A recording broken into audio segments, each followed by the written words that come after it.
आपका फीडबैक मैंने सुना और महसूस भी किया मैंने। निस्संदेह ही आप एक टीचर से दिल से जुड़े हैं, तो टीचर भी आपसे दिल से जुड़े, ये इंस्टीट्यूट आपसे दिल से जुड़ा हुआ है और हर एक छात्र में इस इंस्टीट्यूट का एक आदर्श हम बाहर भेज रहे हैं, ना कि एक पास हुए बच्चे को।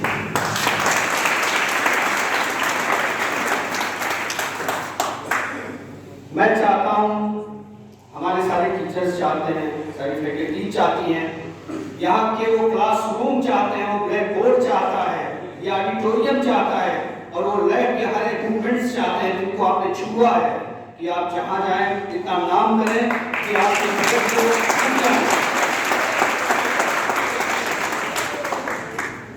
अयम निजा परो बेटी गणना लघुचित साम उदार चरिता नाम चे वसुधैव कुटुंबकम। ये मेरा, ये तेरा, ये कौन कहता है? ये वो कहता है जो लघु सोच के होते हैं, यानी क्षुद्र सोच के लोग होते हैं। उदार चरिता नाम चे वसुधैव कुटुंबकम, जो उदार चरित्र के लोग होते हैं वो पूरे ब्रह्मांड को, पूरे विश्व को अपना परिवार मानते हैं। इसी धारणा के साथ आपकी सोच होनी चाहिए। आपके सामने मरीज किस धर्म का है, किस जाति का है, किस वर्ग का है, गरीब है कि अमीर है, कहां से आया है, किस क्षेत्र का है, इस सब से परे होकर के बस आपको सिर्फ यही याद रखना है कि वह एक मनुष्य है और वो पीड़ित है, उसको आपके मदद की जरूरत है और मदद करने के लिए आप संकल्पित हैं, आपने संकल्प लिया है, शपथ लिया है।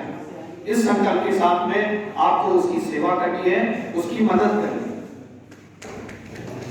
हम लोग तो हर जगह आपके साथ नहीं होंगे, लेकिन हम लोगों की विचारधाराएं, हम लोगों के बताए हुए सिद्धांत, हम लोगों के पढ़ाए हुए पाठ, हम लोगों का पढ़ाया हुआ ज्ञान, वो आपका मार्गदर्शन सदैव और जीवन भर करता रहेगा।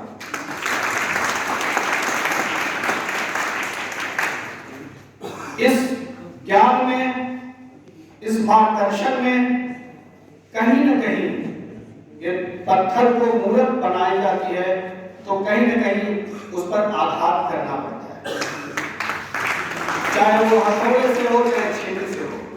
मैं जानता हूं आपके ऊपर भी आघात हुआ होगा, तभी एक पत्थर से मूर्त करने की आज जो परिणति हुई है तभी संभव हुई है। लेकिन उस आघात के साथ में जो आपका वो सुंदर मूर्त रूप सामने आया है, वो आपकी भावनाओं द्वारा प्रकट हो रहा है। इसलिए आप उस आघात को भी एक फूल की वर्षा की तरह लेते हुए यहाँ से जाएंगे और उसको स्मरण में रखेंगे, ना कि हृदय में किसी मलिनता को, किसी शिकायत को रख करके आगे जाएंगे। छोटी छोटी बातें भी आपको यहाँ पर तो पहुंचानी होंगी, कष्ट पहुंचानी होंगी, लेकिन उसके पीछे सिर्फ एक मनसा थी कि अपने विकारों को छोड़ो और सद्विचारों को और उन्नत के रास्ते पर आगे बढ़ो। यही मनसा हमारे सारे टीचर्स की रही होगी, यही मनसा मेरी रही होगी। अरविंद जी ने तो अपने को निमित्त मात्र कहकर और मुझे इशारा करता धरता कहकर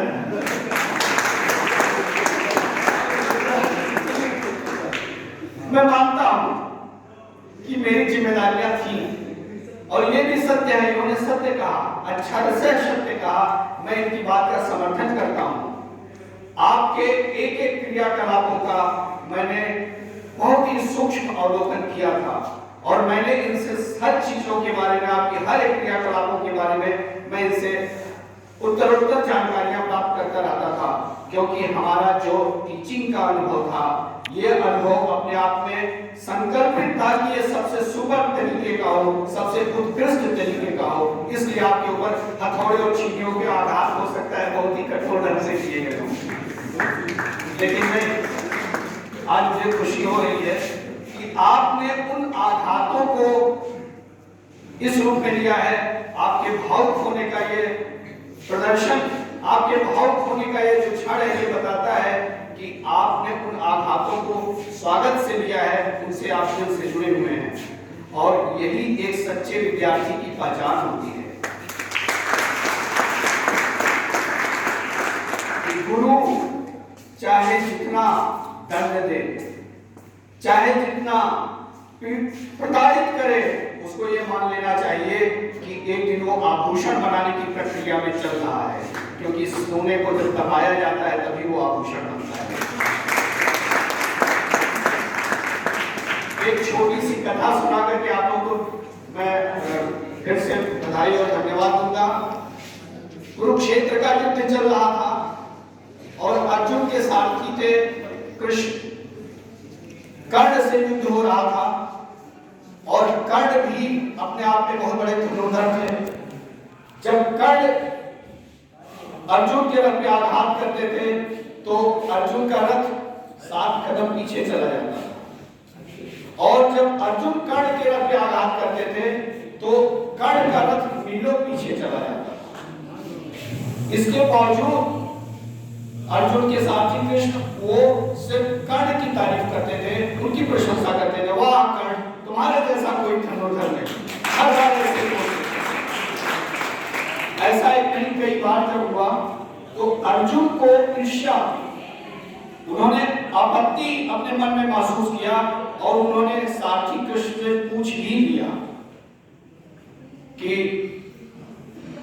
हे मधुसूदन, मैं जब मारता हूं तो कर्ण का रथ मीलों पीछे चला जाता है, आप मेरी तारीफ नहीं करते, और कर्ण जब मारता है मेरी रथ पर तो मेरा रथ मात्र 5 या 7 कदम पीछे जाता है। तो आप कर्ण की इतनी तारीफ करते हैं कि मुझे समझ में नहीं आता है कि आप मेरी तरफ से हैं कि कर्ण की तरफ से। कृष्ण ने कहा कि अर्जुन धैर्य रखो, युद्ध समाप्त होने दो, सारी शंकाओं का मैं समाधान करूंगा, युद्ध समाप्त हुआ। और मर्यादा और परंपरा के अनुसार रोज जब युद्ध समाप्त होता था तो पहले कृष्ण रथ पर से उतरते थे और उसके बाद अर्जुन को सत्कार और आदर के साथ नीचे उतारते थे, क्योंकि वो सारथी थे। जब युद्ध समाप्त हो गया, महाभारत का, पांडवों की विजय हुई, कौरवों की पराजय हुई, तो अंतिम दिन कृष्ण ने कहा कि हे अर्जुन, हे पार्थ, अब आप रथ पर से उतरो और रथ से दूर चले जाओ और मैं बाद में उतरता हूं। और जैसे ही कृष्ण रथ पर से उतरे और वह रथ वहीं पर जल करके खाक हो गया, उसका विध्वंस हो गया। अर्जुन को इसकी बिल्कुल उम्मीद नहीं थी, अपेक्षा नहीं थी, और वो एकदम आश्चर्यचकित होकर के रथ को देखते रहे। कृष्ण ने बताया कि अर्जुन, तुम अकेले नहीं युद्ध लड़ रहे थे, तुम्हारे साथ मैं भी था, और ये महाबली बजरंगबली जिनको तुम देख रहे हो वो आकाश मार्ग से जा रहे हैं, वो तुम्हारे रथ में निरंतर बैठे रहते थे। मेरे बैठे रहने पर भी, महाबली हनुमान के भी बैठे रहने पर भी, यदि कर्ण के तीर से यह रथ 7 कदम पीछे जाता है तो सोच लो कौन ज्यादा बलशाली होगा।